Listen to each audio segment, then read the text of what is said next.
A chegada da pandemia mostrou a importância de mudar rapidamente para permanecer no mercado.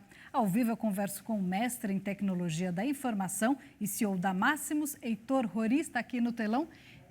Ah, não, ele está aqui. Bom dia, tudo bom? Obrigada pela participação, pela entrevista. Bom dia, tudo bem? Um prazer estar aqui com vocês. Eu virei para cá, eu achei que iam te colocar no telão, mas colocaram aqui você dividindo com a tela. Eu queria começar falando, as empresas conseguiram mudar realmente? Porque quando chegou a pandemia, todo mundo meio perdido, ninguém sabia exatamente o que fazer. Algumas empresas foram mais rápidas que as outras. Hoje, um ano depois do início da pandemia, que balanço que você faz? As empresas realmente conseguiram mudar? A gente tem muita empresa ainda na lanterninha, né? Tem muita empresa que realmente... O que eu venho dizendo costumeiramente para o pessoal é o seguinte, a empresa que não conseguiu mudar, que não iniciou um projeto de transformação em 2020 e não startar isso em 2021, provavelmente vai estar fora do mercado, né? Até o final do ano. Então tem muita empresa que já mudou, mas tem muita empresa ainda na lanterninha. E a mudança aqui é a questão da transformação digital, né? Nova forma de atender clientes, nova forma de chegar aos clientes, né?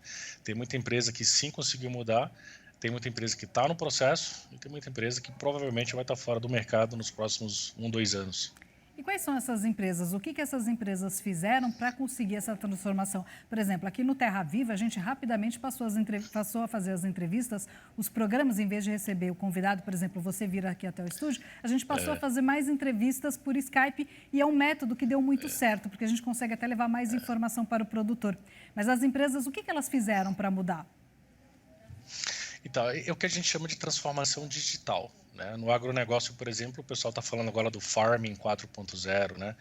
E a gente tem a indústria 4.0 no mundo corporativo, a gente tem a gestão 4.0, o management 3.0, então tem vários conceitos que estão chegando para poder revolucionar como que a empresa faz a gestão do seu negócio em geral, né? Então, por exemplo, a gente tem um método que eu trabalho bastante aqui com o pessoal, aqui em São Paulo, que é o Scrum, né?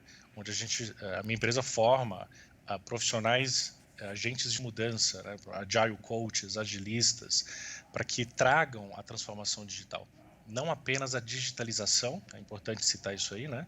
Mas que tragam todos os 5 pilares da transformação digital, dados, competição, geração de valor, etc., para que a gente consiga trazer esses impactos para dentro da empresa, para que a empresa repense a sua estratégia, não apenas digitalizando produtos e serviços, mas também digitalizando, por exemplo, o processo de trabalho, que foi o que você citou, né?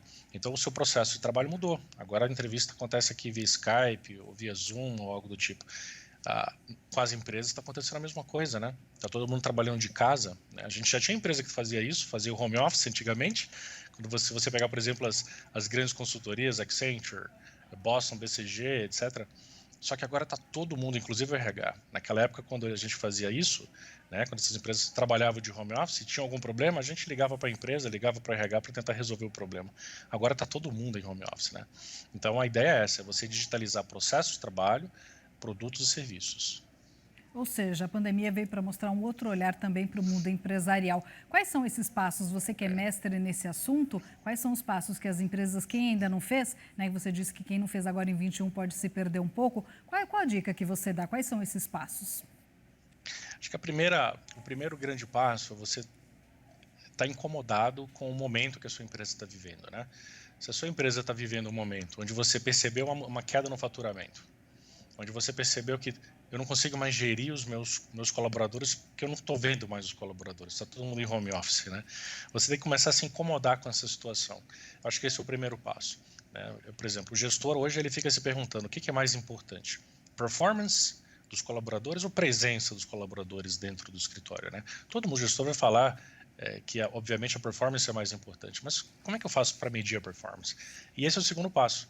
Você precisa ter formas de gestão que sejam disruptivas, né, o suficiente para começar a colocar em xeque a forma de fazer negócio, a forma de pensar a estratégia da empresa, a forma de fazer o design de atividades, as estruturas de governança da empresa. E a gente geralmente utiliza o Scrum para isso, né? E esse segundo seria o terceiro passo. O terceiro passo é você formar agentes de transformação dentro da sua empresa para que não haja uma dependência de consultorias externas. interessante falar isso, porque eu sou uma consultoria externa, né? Mas isso é importante o empresário notar, porque se eu trouxer, por exemplo, um consultor externo e não assimilar, a pandemia veio acelerar isso aí. Isso acontecia muito antes da pandemia. Então, essa relação simbiótica entre o cliente e o consultor, né, acontecia muito antes da pandemia. Mas se eu permitir agora, como empresário, que isso aconteça, e se essa minha empresa aqui, ela está com uma relação do tipo, se eles saírem, a gente volta a ser como era antes, e eu não assimilar esse conhecimento novo, né, digital, aí provavelmente eu vou ter um problema muito grande, né? Então o terceiro passo é assimilar isso aí, seja formando pessoas internamente, ou contratando consultorias para a gente começar a assimilar, ter um programa de assimilação desse conhecimento. Ou seja, gestão eficiente é a saída, né? A empresa tem que focar na gestão e investir na gestão, investir em pessoal, gente que saiba fazer isso, né? Ou pelo menos capacitar, como você disse, em vez de pegar uma consultoria de fora, capacitar alguém que saiba fazer, né? Isso. A gestão ela está sendo reinventada, né? A gestão ela está passando por uma. Se você parar para pensar, você vai ver que a base de gestão das empresas hoje ela é uma base conceitual centenária, né?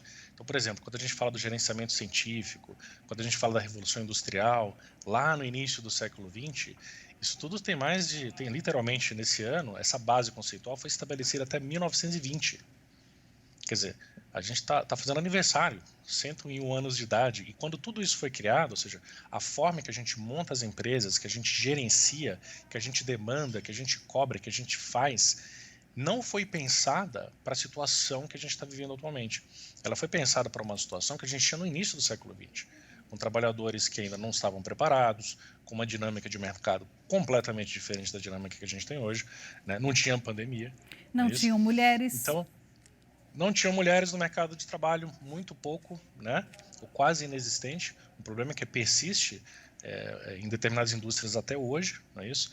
Então não tinha a questão que a gente discutia de inclusão social, questão de digitalização, não tinha nada disso. Então essa base conceitual, ela foi talhada para uma humanidade completamente diferente. 101 século depois, curiosamente, essa ainda é a base que a gente tem na maioria das empresas, inclusive algumas startups.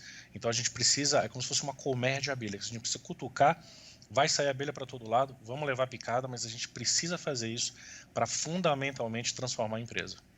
Heitor, rapidamente que eu preciso encerrar, mas eu quero fazer essa pergunta. Você falou de que as empresas mudaram, tal, uma nova forma de trabalhar. Mas você acha que mesmo com o fim da pandemia, com vacina para todo mundo, as empresas voltam a ser o que elas eram antes? Eu já perdi minhas esperanças, viu? A minha própria empresa, por exemplo, a gente tem a sede fica em Pinheiros, em São Paulo, né? A gente provavelmente vai ficar só com estúdio. Né? Por quê? Porque eu acho que a nossa empresa dá treinamento e consultoria, mas a era dos grandes treinamentos, se você pegar, por exemplo, a Petrobras, devolveu 50% dos seus escritórios pelo Brasil inteiro. Você pega a Renault Nissan, por exemplo, que tinha 4 andares lá na região da Faria Lima, devolveu 3 andares. Então as empresas, a ordem agora é redução de custo. Né? Então eu acredito que voltar a ser o que era antes, eu acho que não vai.